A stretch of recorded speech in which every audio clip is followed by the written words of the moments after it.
cette conférence de presse d'avant-match pour le match qui va opposer Madagascar à la Tunisie demain ici au Stade Al-Salam. L'équipe de Madagascar a fini de nous rejoindre avec son entraîneur Nicolas Dupuis, accompagné de son joueur Andrea Carolis. Vous connaissez le principe, on lève la main pour demander la question, on décline son identité, l'organe pour lequel on travaille avant de poser la question. Une question par journaliste, il faut faire un deuxième tour de table. On le fera, nous avons une demi-heure à passer ensemble, peut-être moi, peut-être voilà. Qui pose la première question, s'il vous plaît? Votre attention, nous avons commencé. Qui pose la première question? Vous. Le micro, s'il vous plaît. Bonjour, Stark freelance. Question est pour M. Nicolas. Vous abordez ce match comme outsider ou à chance égale avec la Tunisie, mondialiste, équipe de Grande Afrique? Bonjour, merci. Bonjour à tous. Nous abordons ce match bien évidemment comme outsider. Vous l'avez dit, équipe mondialiste, 25e FIFA. Évidemment, on est déjà très fiers de pouvoir jouer une telle équipe. Donc on vient là sans aucune pression, évidemment, et avec l'envie simplement d'être à la hauteur de l'événement. Hi, Fox Sports Netherlands. Question for both. The excitement that you came so far in this tournament, what do you notice from the people back home, how they enjoy it with you? Oui, en fait, on a conscience du bonheur qu'on donne et du plaisir qu'on donne, et on a beaucoup de plaisir à donner du plaisir aux 25 millions de Malgaches, les gens qui sont autour de nous. Et quand on va rentrer à la maison, ça va être une folie, mais on n'est pas pressé de rentrer à la maison. On a envie de rester le plus longtemps possible, et pour rester le plus longtemps possible, ça passe par un exploit demain. Voilà. Bonjour. Bon, pour le peuple malgache, on a rendu fier jusqu'à maintenant le peuple malgache. Et c'est ce qu'il dit, coach, tout à l'heure, qu'on a envie encore de rester et rendre encore le peuple malgache fier. Is the president your biggest fan, by the way? Oui, le président est venu, vous le savez. Pardon, le président est venu, vous le savez, nous voir et nous a donné beaucoup de force. Et actuellement, on vit quelque chose de très fort, et avec le président et avec les 500 personnes malgaches qu'il a amenées par avion. Il va en amener 2 avions cette fois-ci, et on a 25 millions de personnes derrière nous. C'est la folie et c'est génial. Ça nous donne beaucoup de force. Tandem, journaliste de Midi Madagascar, pour Carolis. Jusqu'à actuellement, l'équipe a réalisé un parcours sans faute et l'état d'esprit du groupe à 24 heures du match. L'état d'esprit, ça ne va pas changer parce que jusqu'à maintenant, on a un bon état d'esprit et j'espère que ça va continuer encore notre état d'esprit. C'est ça que maintenant nous faisait la force pour réussir, et on va continuer encore d'améliorer encore notre état d'esprit. Miranda Foutan-Manal de Madagascar. Question pour le coach Nicolas Dupuis. Apparemment, Madagascar va jouer contre une équipe du nord de l'Afrique pour la première fois. Et ma question est, est-ce que vous attendez à vraiment un nouveau système de jeu de leur part? Oui, c'est une équipe qui joue différemment. On va, je pense, assister déjà, c'est une certitude, à un très bon match. Un très bon match parce que les 2 équipes jouent sur le même registre, je pense.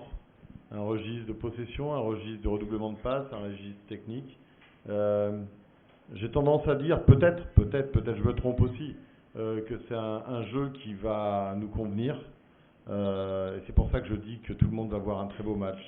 Et finalement, peu importe le résultat, même si on a envie tous de gagner, le tout c'est déjà prendre du plaisir, et je pense qu'on va prendre du plaisir à jouer. Ça va être le mot d'ordre sur le terrain. Donc concernant maintenant l'organisation, effectivement, non pas parce qu'on joue contre une équipe qui joue différemment des équipes qu'on a pu rencontrer jusqu'à présent, mais simplement aussi par le fait On a des joueurs blessés, on a des joueurs fatigués. On risque de changer effectivement d'organisation, nous, et tout simplement certains joueurs. Eddy, Foot 24 Tunisie, bonjour coach. Vous avez regardé l'équipe nationale de Tunisie, donc quels sont les points forts et les points faibles de cette équipe? Il n'y a que des points forts dans l'équipe de Tunisie. Et non, je garderai ça pour moi et les joueurs. Encore une fois, 25e FIFA, c'est respectable. Qu'est-ce qu'on aimerait, nous, Madagascar, être 25e FIFA? On serait content et fiers. Donc, je ne me permettrai pas de juger l'équipe de Tunisie. Je garde pour nous. Je dis simplement que c'est une équipe qui joue au football et que j'aime bien les équipes qui jouent au football. Bonjour, Hervé Pelot de l'équipe. Je voulais savoir justement, la fatigue s'est accumulée, comment on gère tout ça? Parce que ces joueurs n'ont pas l'habitude de ça. Alors, vous avez une journée de récupération en plus, ça va peut-être faire du bien quand même, mais comment on arrive à gérer ça? C'est de plus en plus difficile, très sincèrement. J'avais dit en début, j'ai eu sans doute un tort, et puis finalement, ça m'a donné raison. C'est le fait de faire jouer toujours les mêmes joueurs. Et depuis le début, on fait jouer toujours les mêmes joueurs, même si 19 de mes joueurs sur les 23 ont pris part au temps de jeu. Il y a de la fatigue, il y a de la blessure. On est allé au bout des choses et de nous-mêmes, et on a gagné avec le cœur et le courage contre le Congo, et ça a laissé des traces. Donc comment est-ce qu'on gère le mieux possible? Les entraînements ne sont plus des entraînements, mais sont basés sur la récupération, sur simplement finalement le regain de forme par rapport au prochain match. On a eu, il y a 2 jours, une journée pleine de déplacements pour revenir ici, puisqu'on a été bloqué dans notre hôtel pendant 3-4 heures, de façon incompréhensible. Mais ça a été compliqué, ça a été moralement compliqué, mais on est là aussi pour subir ces sollicitations négatives. Et on est fatigué. On est fatigué, mais on essaie avec les docs, avec les kinés, avec mon préparateur physique, de bien calculer ce qu'on doit faire. On a des méthodes actuellement qui sont ultra modernes pour savoir et connaître les charges de chacun. Et on essaie de bien travailler le mieux possible de façon à être prêt demain. Oui. Hugo Moissonnier, RFI. Une question pour le joueur et pour le coach. Carolus, vous êtes souvent dans les bons coups dans cette Coupe d'Afrique des Nations. 2 buts, une passe décisive, je crois, et souvent des occasions. Est-ce que vous pouvez nous raconter comment vous vivez personnellement cette rencontre? Et pour le coach, Carolus, Abel Anissé, 2 fois meilleur joueur, 2 fois homme du match. Voilà, on a aussi un bel aperçu de ce que cette grande île a à offrir en termes de talent footballistique. Je pense aussi à Amada, par exemple. Merci. Tout d'abord, ce qui nous fait la force, tout d'abord, c'est le groupe. C'est pour ça que pendant le match, il y a la réussite. Et je suis content pour moi parce que il y a un moment difficile et l'équipe a suivi. Et individuellement, l'équipe a besoin d'un joueur ou 2 joueurs. Et c'est ça qui nous fait la force. Ouais, moi j'ai la chance d'avoir un groupe de joueurs exceptionnels, dont Carolus fait partie.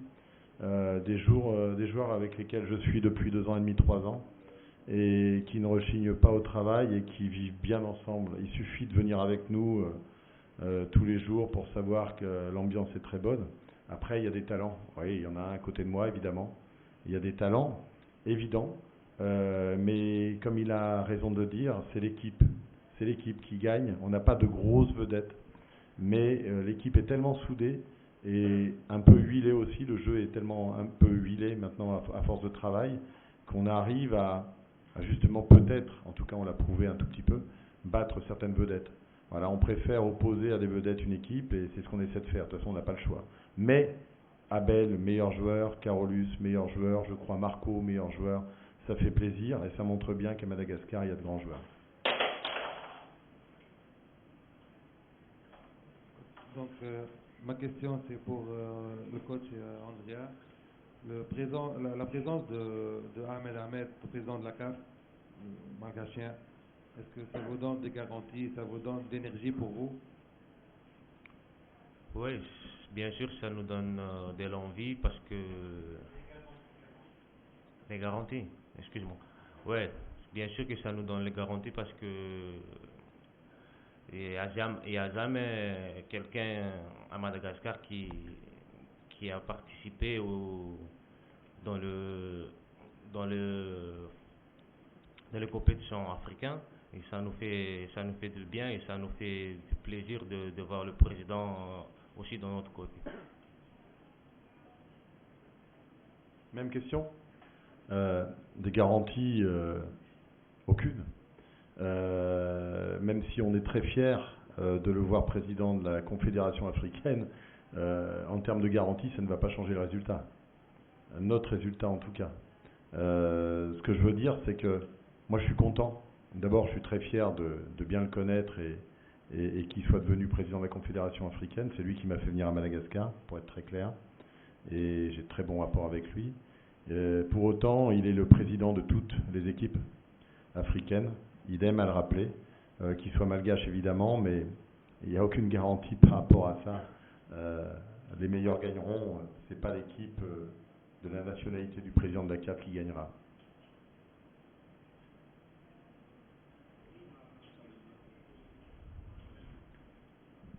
C'était Rambel de 24-24.g, Madagascar.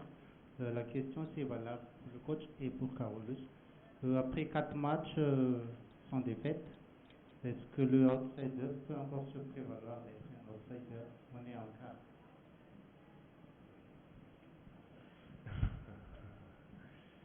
Oui, c'est vrai que jusqu'à maintenant, on n'a pas encore perdu de match. On ne cherche pas déjà. Et pendant tout ça, on va essayer de faire le maximum pour gagner encore un autre match parce que maintenant c'est un autre challenge et j'espère qu'on va passer encore dans cette nouveau challenge. Alors moi je vais te répondre aussi. Il est où? Il est là. Je vais te répondre aussi en te disant qu'on reste outsider parce que ça nous va bien en plus et c'est la réalité. Et c'est la réalité. Moi, mes joueurs ont fait des exploits. Il faut quand même retracer ça. Je leur dirai une dernière fois, peut-être, ou une avant-dernière, j'espère. On est à notre première participation à la CAN. On gagne notre premier point contre la Guinée. On a fait la fête, un peu. On gagne notre premier exploit contre le Nigeria, c'est pas rien. On gagne le fait d'être premier de poule, c'est pas rien. On gagne notre possibilité d'aller en quart et d'avoir la fierté de jouer contre une grande équipe de Tunisie, c'est pas rien non plus. À un moment ou à un autre, ça s'arrête. Mais on reste outsider. Déjà, nous, on a gagné notre CAN. Mes joueurs ont gagné leur CAN parce qu'ils ont été grands, ils sont très grands. Voilà. Coach, bonjour. Bonjour. Donc, ma question, objectif atteint déjà pour Présentez-vous. Malgache, Ayman Sriri, Radio Chance FM Tunisie. Objectif atteint déjà pour vous, même si le résultat demain sera négatif pour vous. Première question. Ma deuxième question concernant le VAR. Le VAR sera présent demain. Est-ce que ça sera une garantie, comme a dit mon collègue? Alors, première question, oui. Oui. Mes joueurs ont été tellement grands et j'arrête pas de leur dire que ce qu'ils ont fait, c'est exceptionnel. Et que quoi qu'il arrive, ça restera gravé dans l'histoire du pays et dans mon cœur et dans le leur, j'espère. Donc, quoi qu'il arrive, et c'est pour ça qu'on aborde ce match sans aucune pression. C'est un avantage. Concernant la VAR, moi je pense que les arbitres ont été bons et j'ai pas à les juger de toute façon depuis le début. Qui est cet outil-là qui arrive en plus, j'espère qu'ils sauront bien l'utiliser. Je veux simplement dire une chose, j'espère qu'il n'y aura pas d'exagération par rapport à l'utilisation de cet outil-là. Parce qu'en général, quand on a un nouveau jouet, on a tendance à mal l'utiliser ou trop l'utiliser. Et il ne faudrait pas qu'il y ait des cartons rouges bêtes alors que c'est dans l'esprit du jeu. Il ne faudrait pas que... Donc voilà, je n'ai pas de conseils à donner, mais je ne voudrais pas que ce soit pris à tort et en exagération. Voilà. Coach, bonjour. Eddy Jebeniani, Radio Jeune Tunisie. Donc vous avez parlé de fatigue. Est-ce que votre adversaire, la Tunisie, n'est pas aussi fatigué que vous, surtout après la victoire face au Ghana? Est-ce que c'est un avantage pour vous ou non? Et la même question sur le VAR pour le joueur. Est-ce que ça va changer un petit peu les choses? Il y aura des consignes particulières à vos coéquipiers ou pas? Merci. Je vais commencer. Oui, la Tunisie a eu un match aussi difficile contre le Ghana et j'en suis très content. J'espérais ça. J'espérais ça, et 120 minutes contre Ghana, qui est une très belle équipe, très très belle équipe, ça n'a pas été simple. Donc je suppose que les organismes sont aussi touchés du côté tunisien, et ça équilibre un peu le débat. Ouais, par rapport à la VAR, ça ne va pas nous changer. Parce que sur le terrain, il faut bien être concentré, il ne faut pas penser à ça. Au début, il n'y avait pas ça, mais maintenant, ça va changer, même à toute l'équipe qui va jouer sur le terrain. Et j'espère que ça va pas nous gêner du tout. On va être très très concentré sur le terrain et on va jouer notre jeu.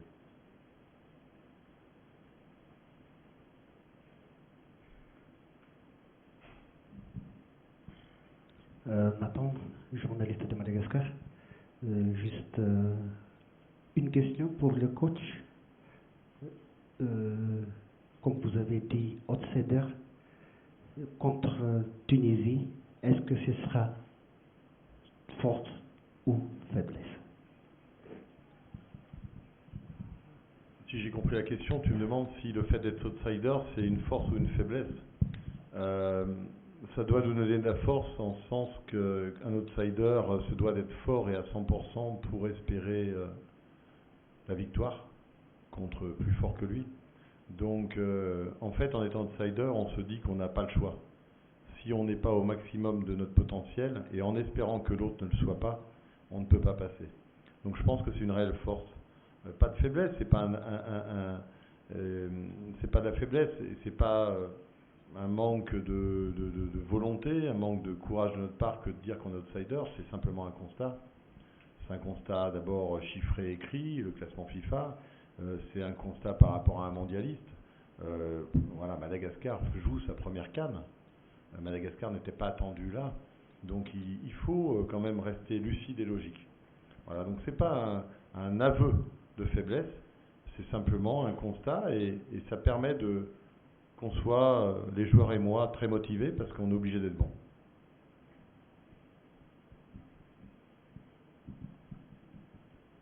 My name is Charles Nyande. I'm from Kenya. I work for the Nation Media Group. I would like to ask you, Coach, Madagascar appearing in their first Nations Cup, Madagascar given little chance, but here they are in the quarterfinals. I mean, I'm just curious to know, what did you tell your players before this tournament started? I mean, what kind of talk are you telling them and how are you motivating them? Oui, Madagascar joue sa première CAN. Madagascar arrive en quart de finale et vous me demandez ce que j'ai bien pu inventer ou dire à mes joueurs pour arriver à un tel résultat. Enfin, c'est ce que j'ai compris. Moi, j'aurais simplement dit de continuer à rêver ensemble. Depuis le début et depuis 2 ans et demi, on se dit qu'on va se qualifier pour la CAN. On se dit qu'on va essayer de ne pas être ridicule. On se dit que... Parce que on veut avoir un objectif commun, réalisable. Et je pense qu'avec le talent de mes joueurs et puis le bon groupe que j'ai, des super mecs, de leur donner un objectif réalisable, de se qualifier, de continuer, et ainsi de suite. Si on joue la même partition, si tout le monde joue la même partition, alors on est capable de le faire. À chaque fois, je me suis appliqué, attaché à leur donner une partition et un objectif réalisable. Si l'objectif est irréalisable, gagner la Coupe du Monde, ça ne veut rien dire et je perds les esprits, je perds les énergies.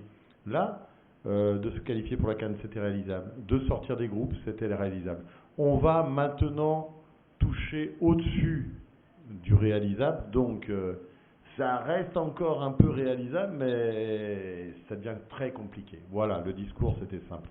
Et puis, le mot d'ordre, c'est le plaisir. Le plaisir qu'on prend, et le plaisir qu'on prend à donner du plaisir aux Malgaches. C'est le plus important. Allez-y, Mirado.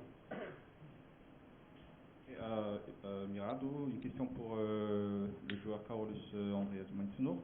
Est-ce que tu as des informations sur les joueurs de la Tunisie, étant donné que tu as déjà joué dans un club d'Algérie pendant pas mal de temps, et est-ce qu'il y avait des possibilités de jouer avec eux auparavant?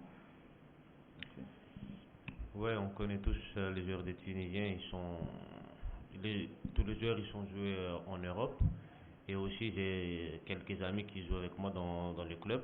Et déjà ça fait plaisir. Hein? Qui sont les joueurs? En Arabie Saoudite. Ouais. Qui jouent avec moi en Arabie Saoudite, je pense qu'ils sont 3. Il y a un milieu numéro 10, il y a un défenseur et un gardien. Et j'ai plaisir de jouer avec eux. On sait que le Tunisie, c'est un très grand pays. Et pour jouer avec la Tunisie, ça fait plaisir parce qu'il y a des joueurs qui jouent en Europe. Et nous aussi, on va faire le maximum pour nous parce que on sait que la quart de finale, ça doit être très difficile. Mais vous allez voir, entre les deux équipes, vous allez voir un très bon match. Voilà.